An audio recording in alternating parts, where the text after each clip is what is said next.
संपूर्ण भारत की आवाज़ सुनी जाएगी, सबको मिलेगा न्याय, आपकी आवाज़ सीधे पहुंचाएगी सरकार तक। आज सुबह टाइम्स न्यूज नेटवर्क नई दिल्ली आपको समर्पित। भयो नंद के आनंद भयो, जय कन्हैया लाल की, हाथी घोड़ा पाल की, जय कन्हैया लाल की, हाथी घोड़ा पाल की। नंद के आनंद हुओ, नंद के आनंद हुओ, जय कन्हैया लाल की, हाथी घोड़ा पाल की। आप सब लोगों को श्री कृष्ण जन्माष्टमी की हार्दिक शुभकामनाएं।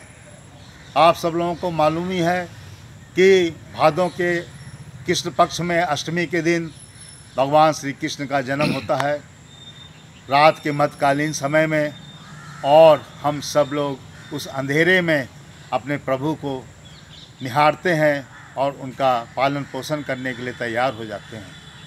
उनकी सीख को अपने जीवन में उतारने के लिए लालायित रहते हैं, मगर हम जन्माष्टमी सजाकर उनकी लीलाओं को देखते हैं, उनकी लीलाओं को देखकर अपने जीवन में उसको उतारने की कोशिश करते हैं।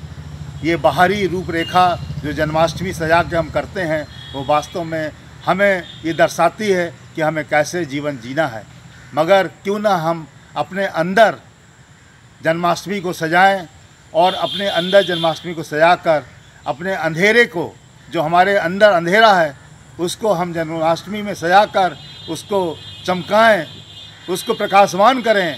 क्योंकि वास्तव में भगवान कृष्ण ने जो कुछ बोला है उसको हम अपने जीवन में बाहर से तो उतारें, अंदर से भी, दिल और दिमाग से भी उतारने की कोशिश करें, जिससे कि जन्माष्टमी का जो वास्तविक रूप है, जो वास्तविक बनाने का कारण है, वो हम सब लोग उसको पालन कर सकें।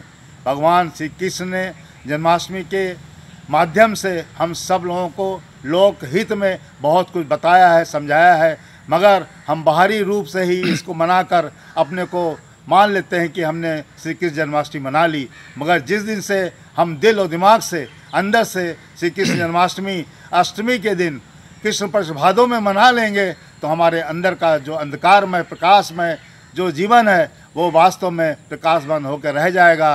अंधेरा होते हुए भी हम अंधेरे में प्रकाश को देखेंगे, और वास्तव में इसीलिए भादों कृष्ण पक्ष अष्टमी के दिन अंधेरे पक्ष में जो ये जन्माष्टमी होती है, ये संदेश देती है कि इस घोर अंधेरे में भी हम प्रकाश को देखें और अपने जीवन को प्रकाश में बनाने के लिए अंधेरे को भी चीरें और प्रकाश को पाएं। और वास्तव में यही जन्माष्टमी मनाने का हमारा आप सबका एक धैर्य होता है कि हम प्रभु के चरणों का आशीर्वाद पाठ लेकर, उनकी कलाओं को समझकर, देखकर, उसको जीवन में उतार कर अपने को जीवन को धन धान बनाएं, और वास्तव में जन्माष्टमी का प्रसाद पाकर अपने जीवन को ऐसा मधुर सुंदर बनाने में लगें जो वास्तव में आने वाली हमारी अन्य व्याधियों को, बीमारियों को दूर करे। हम स्वस्थ रहकर जन्माष्टमी के माध्यम से अपने आगे के जीवन को चला सकें, और यही है हमारे प्रभु श्री कृष्ण का आशीर्वाद और जन्माष्टमी मनाने का एक बहुत बड़ा कारण और उसकी लीलाओं का लेने का एक बहुत बड़ा समय।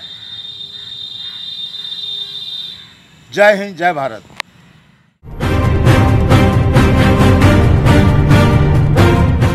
वर्न आउट, जैसे कि मशीनें चलती रहती हैं दिन रात और गर्म हो जाती हैं, और गर्म होकर कुछ ना कुछ उनमें फॉल्ट आ जाता है। जैसे इंसान दिन रात अगर काम करे, आराम ना करे, तो उसको थकावट महसूस होती है, और वो इतनी ज़्यादा थकावट होती है कि एक तरह से अलस्त हो जाता है, बर्न आउट। मशीनें जब बर्न आउट हो जाती हैं, थक जाती हैं, तो इंसान की बात ही क्या कहना। और आज के इस युग में जो वैज्ञानिक युग है, आधुनिक युग है, इसमें अगर हमने कड़ी मेहनत और कड़ी परिश्रम से कार्य नहीं किया तो हम कभी आगे बढ़ ही नहीं सकते हैं, क्योंकि विकास की रफ्तार बहुत तेज़ है। हर जगह सेकंडों में परिवर्तन हो रहा है, और अगर हमने ये परिवर्तन को नहीं पकड़ पाया तो हम कैसे उनकी विकास की इस दौड़ में अपने को शामिल कर पाएंगे। हम तो पीछे ही होते जाएंगे, पीछे ही होते जाएंगे और थक कर एक बार हार कर बैठ जाएंगे। इसलिए अपने बर्न आउट के लिए आप इतनी चिंता ना करें, थकावट के लिए इतनी चिंता ना करें। अपनी दिनचर्या को, अपने काम करने के तौर तरीके को ऐसा बना के चलें कि आपको थकावट या बर्न आउट की बात आए ना। आप थोड़ा थोड़ा समय निकाल कर आराम करते चलें। अपनी दिनचर्या को ऐसा सुव्यवस्थित करें कि आपके काम में तेज़ी बनी रहे और आप कभी पीछे ना हटें। क्योंकि जो हमारा आलस्य, जो हमारा थकावट, ये हमें कार को पीछे ले जाने के लिए सहायता करता है। मगर आज के इस आधुनिक युग में अगर हमने इसका साथ लिया तो हम कहीं के नहीं रहेंगे। इसलिए हम सबको ये चाहिए कि आज के इस वर्तमान युग में हम लोग बर्न आउट की चिंता करते हुए अपनी दिनचर्या को इतना सुव्यवस्थित करें कि हम इससे भी आगे निकल जाएं।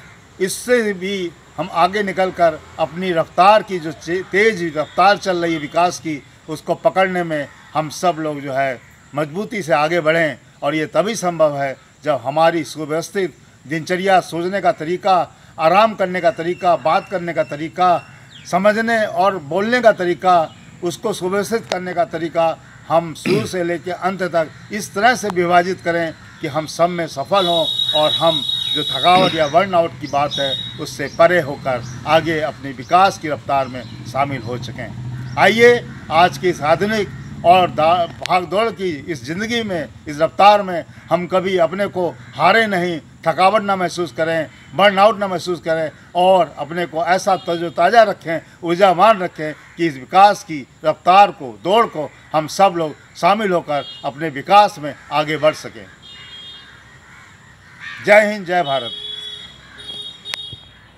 नमस्कार दोस्तों, मेरे चैनल को सब्सक्राइब, लाइक करें और आइकॉन को जरूर दबाएं ताकि आने वाले वीडियो को आपको नोटिफिकेशन मिल जाए। धन्यवाद।